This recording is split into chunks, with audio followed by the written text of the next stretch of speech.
সুপ্রিয় প্রথম শ্রেণীর শিক্ষার্থী বন্ধুদের জন্য আমি নিয়ে এসেছি 2024 সালে অনুষ্ঠিত বার্ষিক পরীক্ষা তথা তৃতীয় প্রান্তিক মূল্যায়ন পরীক্ষার প্রশ্নপত্র।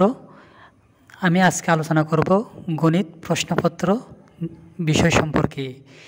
আপনারা ভিডিওটি শুরু থেকে শেষ পর্যন্ত দেখবেন। আশা করি এই প্রশ্নের ধরন বা মানবন্টন নিয়ম অনুসারে পরীক্ষায় আসবে। আপনারা এইভাবে বার্ষিক পরীক্ষা আপনাদের ছেলেমেয়েদের পরীক্ষার প্রস্তুতি নিয়ে রাখবেন এবং প্রতিটি পরীক্ষার প্রশ্ন পেতে আমাদের বিদ্যালয় চ্যানেলটি সাবস্ক্রাইব করে রাখার জন্য অনুরোধ রইল।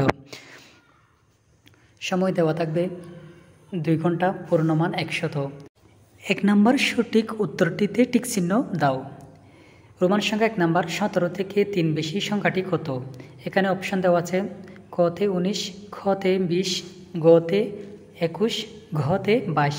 তাহলে আমরা জানি 17 সাথে 3 বেশি সংখ্যাটি মানে হচ্ছে 17 সংখ্যাটির সাথে 3 যোগ করতে হবে। 17 সাথে 3 যোগ করলে সংখ্যাটি হয় 20। তাহলে এখানে উত্তর হবে খ নাম্বার। রোমান সংখ্যা 2 নাম্বার 9 যোগ 8 সমান কত হবে? 9 সাথে 8 যোগ করলে হবে 9 সাথে 8 যোগ করলে হয় 17। আমরা দেখি অপশনগুলোর মধ্যে কোনটিতে 17 আছে। আমরা দেখতে পাচ্ছি এখানে খ নাম্বারে 17 আছে। তাহলে আমরা অপশন সঠিক উত্তর হচ্ছে খ নাম্বার। রোমান সংখ্যা 3 নাম্বার 5-এর ক্রমবাচক সংখ্যা কোনটি? 5-এর ক্রমবাচক সংখ্যা হচ্ছে পঞ্চম। তাহলে আমরা অপশনগুলোর 4টি অপশনগুলোর মধ্যে আমরা সঠিক উত্তরটি হচ্ছে গ নাম্বারে পঞ্চম। রোমান সংখ্যা 4 নাম্বার 4টি আকৃতি দ্বারা আবদ্ধ আকৃতিটি কেমন? উত্তর হবে চারকোনা আকৃতি। তাহলে চারকোনা আকৃতি আছে অপশনগুলোর মধ্যে গ নাম্বার, উত্তর গ নাম্বার। রোমান সংখ্যা 5 কোনটি বড় সংখ্যা? অপশন কতে আছে 22, খতে আছে 20, গতে আছে 23, ঘতে আছে 24। তাহলে আমরা দেখতে পাচ্ছি সংখ্যাগুলোর মধ্যে সবচেয়ে বড় সংখ্যাটি হচ্ছে ঘ, অপশানে আছে 24।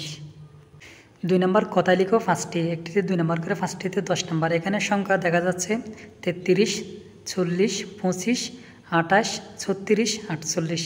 এই সংখ্যাগুলোকে কথায় লিখতে হবে। একটিতে 1 নম্বর করে, 5টিতে 10 নম্বর দেওয়া হবে। 3 নম্বর খালি করে আগের সংখ্যাটি লেখো। আমরা জানি 18 এর আগের সংখ্যাটি হচ্ছে 17। তাহলে খালি করে হবে 17।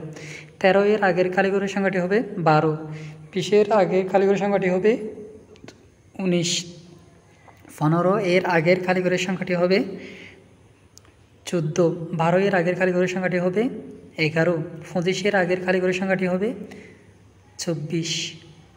4 নম্বর প্রদত্ত সংখ্যাগুলো ছোট থেকে বড় অনুসারে সাজাও। অর্থাৎ বক্সের ভিতরে সংখ্যা 5টিকে কালি করে বসাতে হবে। তো এখানে সবচেয়ে ছোট সংখ্যাটি আগে নিতে হবে।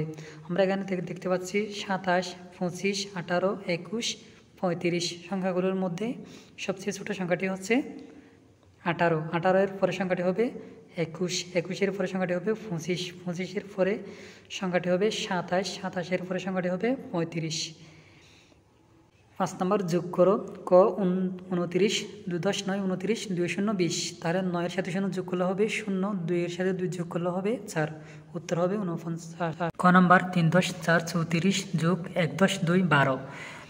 আমরা 12 এর 2 নেব, 34 থেকে 4 সংখ্যাটি নেব। 2 এর সাথে 4 যোগ করলে হয় 6। এরপর 1 এর সাথে 3 যোগ করলে হয় 4। তাহলে উত্তর হচ্ছে 46। 7 নম্বর রেজার কাছে 3টি কলা ছিল, তার বাবা আরও 60টি কলা দিল।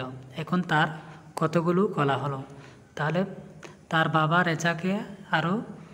রেজার বাবা রেজাকে আরও 60টি কলা দেওয়ায় তার কাছে কলার সংখ্যা বেড়ে যাবে। তাহলে বেড়ে গেলে কী করতে হবে বলো তো? যোগ করতে হবে। তাহলে 3 এর সাথে 7 যোগ করলে কত হয় বলো তো? 10। তাহলে এখানে উত্তর হবে 10। 8 নম্বর করিমের 14টি লাটিম ছিল, সে 14টি লাটিম থেকে 6টি লাটিম বিধিকে দিল। তাহলে করিমের কাছে লাটিম সংখ্যা কমে যাবে। তাহলে 14 থেকে 6 বিয়োগ করতে হবে। তাহলে করিমের কাছে কয়টি লাটিম রইল? তাহলে উত্তর হবে এটি। এখান থেকে 14 থেকে 8 বিয়োগ করলে 6 বিয়োগ করলে হয় 8। 9 নম্বর মা তপনকে 14টি ফুলি পিঠা দিল। তখন তার ছোটো বোনকে 12টি ফিতা দিয়ে দিল, অর্থাৎ 14টি থেকে 12টি ফিতা দিয়ে দিল। তাহলে তফনের কাছে আর থাকে মাত্র 2টি। তাহলে এটা দুই ধাপে করতে হবে। প্রথমবার 14 থেকে 12 বিয়োগ করতে হবে। পরে মা তাকে আরও 10টি ফিতা দিল, তফনের কয়টি হলো? তাহলে আরও মা যখন তফনকে আরও কয়টি ফিতা দিল? 10টি। তাহলে তফনের ফিতা হবে 12টি। উত্তর হচ্ছে 12টি।